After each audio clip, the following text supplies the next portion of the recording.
Hey there all craft beer lovers. Very much welcome to another beer review. For this time around guys, finally, at last, going to Dugges Bryggeri in Gothenburg, Sweden, Dugges Brewery. Take a look at this fella, their Saffron Imperial Stout. So this is an annual release. They release it once a year. It's basically a Christmas season stout. Spiced with saffron. There we go. A 330ml bottle, 12%.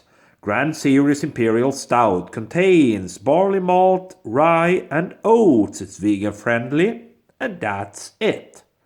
And there's the label. A little bit of a description of the beer, but I'm gonna read it out to you. There we go. Finally, guys, I'm gonna do it. Black bottle cap. So, let's get that cap off, see what we're going to get. There we go, good little smoke. There we go. I have some big expectations for this one, guys. Gotta tell ya. There we go. Because this has a very, very solid reputation in Sweden. And it's kind of a Swedish tradition of celebrating Saint Lucia Day at the 13th of December. And then you eat kind of saffron buns. There we go. So saffron is a wonderful spice. Wonderful. An expensive spice, of course. I think it's the most expensive spice in the world. So let's see how this one holds up then. A saffron spiced stout. Look at that. So, no head whatsoever, vanished in an instant, but I mean it's 12%, so I'm not surprised. Definitely a jet black pour, look at that, super black, looks the part, a little bit of nice alcohol lacing there as a rocket. Nice presentation, aroma. Oh yeah guys. Do I detect saffron on the nose? Yes sir, I do. Oh yeah, got a lovely spicy saffron smell. Hint of a vinous note as well. Almost like a hint of chocolate as well, lurking about. But it's mostly about that saffron. Okay, so with that said, we will just have to dive in. Cheers all!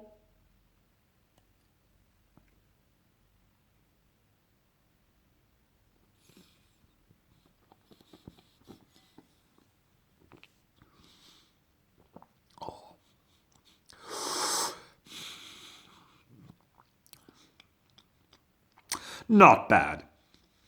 Not bad at all. Okay, guys. So let me tell you. Do you get the saffron in there? Yes, I do get saffron in there. I really do. Especially, oddly enough, in the aftertaste. The aftertaste is very much full of saffron.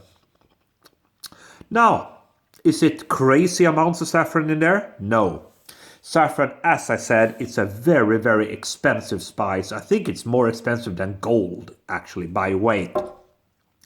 So it is very, very expensive. And of course, a beer producer or a brewery can't really use, infinite amounts of saffron there because it's, freaking expensive, basically. But this one, it has a lot of saffron in it. That we like.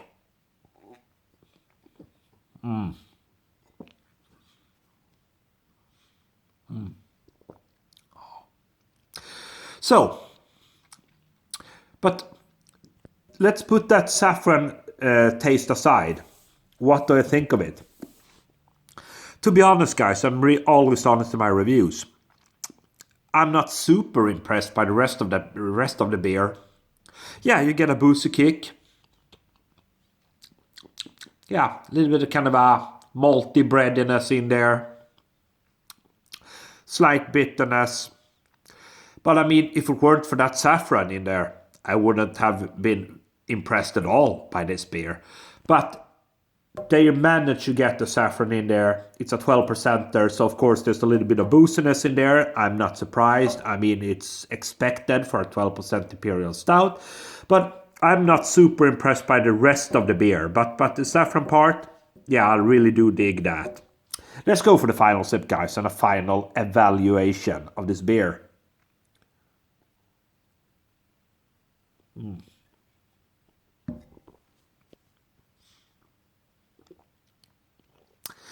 Yeah, so I mean, it's very. No, I wouldn't say very thin. That would be kind of misleading. But I mean, at best, a mid-level mouthfeel, and that's at best. I'm being generous. For me, guys, concerning the saffron part, as I said, I'm impressed. They managed to pull it off with the saffron. You definitely got a saffron-inspired Imperial Stout. A little bit of boostiness, a little bit of malts. But I mean, that's far as it goes. The rest of the beer, I'm not super impressed. I'm going to give this one a 3.75 out of 5, just for the saffron part. But regarding the rest of the beer, a little bit thin mouthfeel. Yeah, not really super impressed. So with that said, 3.75 out of 5. That's as far as I would go. But I'm glad that I could try it out. Cheers all.